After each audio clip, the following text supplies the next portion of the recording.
लालची कौवा बिरयानी वाला। पिता के गुजर जाने के बाद रमेश ने अपने पिता की चिकन बिरयानी की दुकान संभाल ली थी। रमेश की दुकान गांव के बीचों बीच थी, जहां रमेश अपने हाथों से चिकन बिरयानी बनाकर बेचता था। इन दिनों रमेश का कारोबार बहुत चलने लगा था। एक दिन रमेश अपनी दुकान में बैठा था।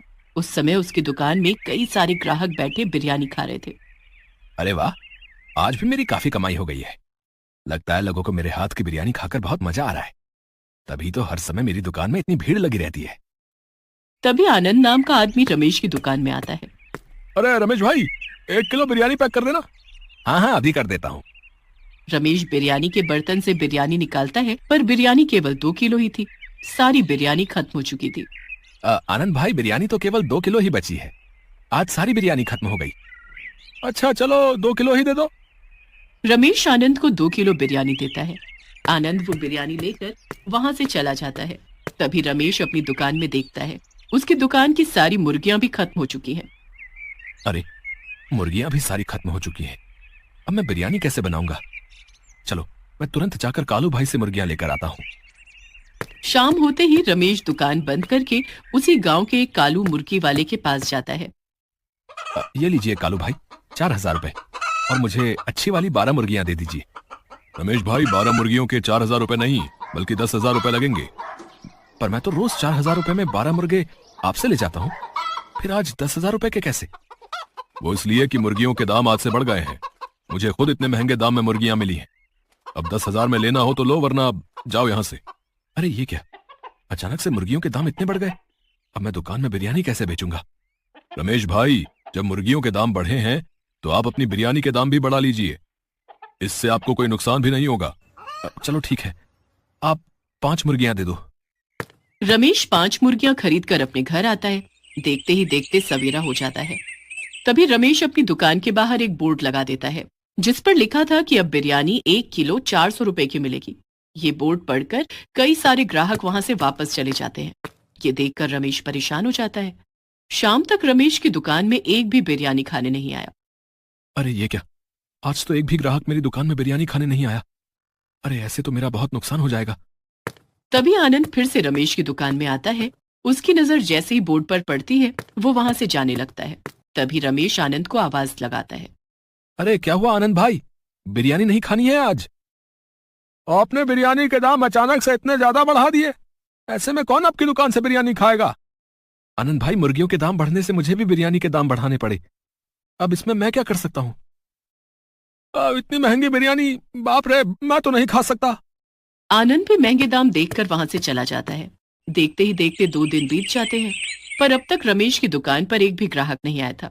अब रमेश की बनाई सारी बिरयानी खराब होने लगती है और उसमें बदबू भी आने लगती है। अरे ये क्या हो रहा है?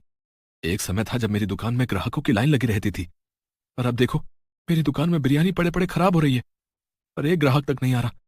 चलो, अब ये बिरयानी तो खाने लायक नहीं रही, मैं इसे बाहर ही फेंक आता हूँ। दुखी होकर अपनी दुकान से बिरयानी उठाता है और बाहर एक सुनसान जगह पर वो बिरयानी फेंक देता है। बिरयानी फेंकते ही उसके आसपास कौवे मंडराने लगते हैं और उसको खाने के लिए वहां पर आ जाते हैं।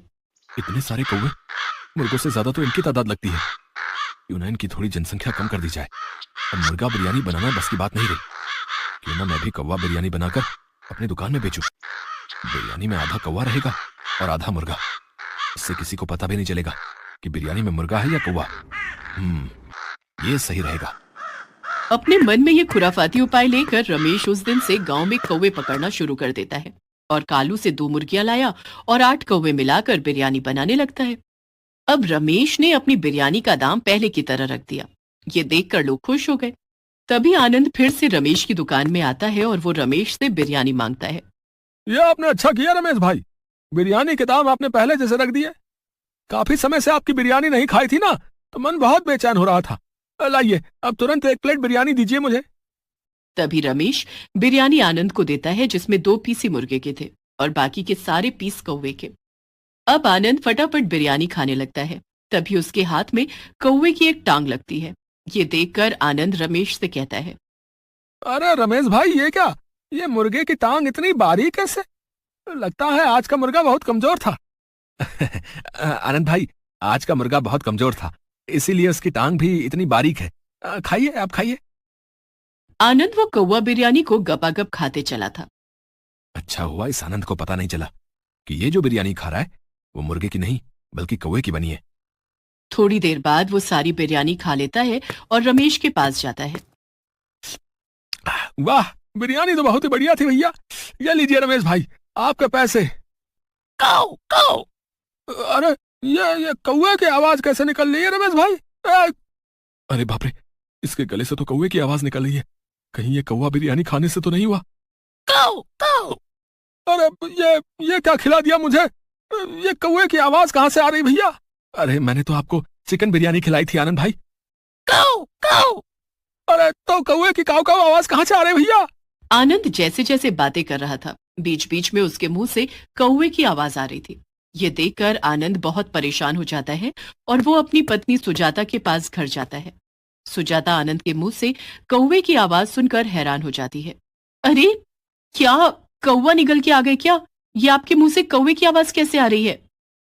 अरे जब से मैंने वो काऊ काऊ रमेश की बिरयानी खाई है काऊ, तब से मेरे मुंह से कौवे की आवाज निकल रही है। काऊ काऊ। क्या ऐसा क्या खिला दिया आपको उस रमेश ने? चलिए मेरे साथ। सुजाता आनंद को लेकर रमेश की दुकान पर जाती है। उस समय रमेश की दुकान में कई सारे लोग बड़े मजे से कौवा बिरयानी खा रहे थे। रमेश भाई, मेरे पति को क्या खिला दिया आपने?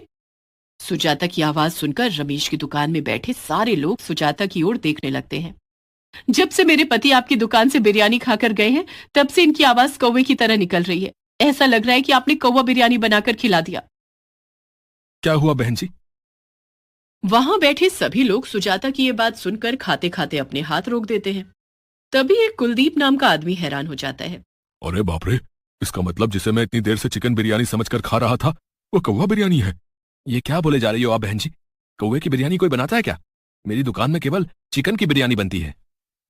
तभी कुलदीप दौड़ता हुआ रमेश के पास जाता है। वो जैसे ही रमेश से बात करता है, तभी उसकी आवाज भी कौवे की तरह निकलने लगती है। काऊ काऊ। अरे मेरी आवाज कौवे की तरह काऊ काऊ कैसे निकल रही है? कुलदीप की आवाज सुनकर वहां बैठे सारे लोग हैरान हो जाते हैं। तभी एक यश नाम का व्यक्ति रमेश की गर्दन पकड़ लेता है। अरे ये क्या खिला दिया तूने हमें चिकन बिरयानी कहकर? वहां जितने भी लोगों ने कौवा बिरयानी खाई थी, उन सभी के मुंह से कौवे की आवाज निकल रही थी और वो सब गुस्से में आकर रमेश को मारने जाते हैं। ये देखकर रमेश वहां से भाग जाता है। काऊ काऊ। सुजाता, मुझे डॉक्टर के पास लेके चलो। काऊ काऊ। हाँ हाँ, चलो आनंद, अब डॉक्टर ही आपके गले से कौवे को बाहर निकाल सकते हैं। सुजाता आनंद को लेकर डॉक्टर के पास जाती है। उस डॉक्टर के पास सुबह से कोई पेशेंट नहीं आया था। अरे वाह, चलो कोई पेशेंट तो आया। अरे डॉक्टर साहब, मेरे पति को देखिए ना। अरे जब से इन्होंने कौवा बिरयानी खाई है, तब से इनकी आवाज कौवे की तरह निकल रही है। क्या कौवा बिरयानी खा ली? क्या भाई साहब, लोग चिकन बिरयानी खाते हैं, मटन बिरयानी खाते हैं, और आप कहां से कौवा बिरयानी खाए? वैसे कैसी बनी थी कौवा बिरयानी? खाने में कैसी लग रही थी? स्वाद कैसा था? अच्छा था या बहुत अच्छा? अरे सुजाता, काऊ काऊ, ये कैसे डॉक्टर के पास लेके आ गई तुम मुझे? काऊ काऊ। आपकी आवाज तो पूरी कौवे की तरह निकल रही है। ऐसा लग रहा है कि मैं किसी कौवे से बात कर रहा हूँ। डॉक्टर साहब, आप हंसना बंद करिए और मेरे पति का इलाज कीजिए। चलो अपना मुंह खोलो। थोड़ा और, थोड़ा सा और बड़ा मुंह खोलो। अरे काऊ काऊ, अब क्या मुंह के अंदर बैठ जाएंगे क्या? काऊ काऊ। बाप रे बाप, क्या हुआ डॉक्टर साहब? इनके गले में तो कौवा अटका हुआ है। क्या? कौवा कहां से आ गया? अब कौवा बिरयानी खाई है तो कौवा ही आएगा ना, चिड़िया तो नहीं आएगी। अरे तो इनका इलाज करिए ना। पहले मुझे इनके गले को काटकर अलग करना होगा। क्या? काऊ काऊ, गला काट दोगे तो मैं जिंदा कैसे बचूंगा भैया? अरे सुजाता, मुझे नहीं करना इस डॉक्टर से इलाज, चलो यहाँ से। काऊ काऊ। अरे ऐसे कैसे जाओगे यहाँ से? गला तो काटना ही होगा। तभी वो डॉक्टर हाथ में छुरी लेकर आनंद के पीछे भागता है। आनंद चिल्लाते हुए तेजी से वहां से भाग जाता है। अरे आनंद, कहाँ भाग रहे हो? ये कैसे डॉक्टर के पास लेकर आ गई मुझे? ये डॉक्टर है या कसाई? मुझे मार ही डालेगा। जब मेरा गला ही कट जाएगा तो मैं जिंदा कैसे बचूंगा भैया? आनंद देखो, आपने इतनी बड़ी बात कही और एक बार भी आपके मुंह से कौवे की आवाज नहीं निकली, इसका मतलब आपका गला ठीक हो गया। अरे हाँ सुजाता, मेरा गला तो ठीक हो गया।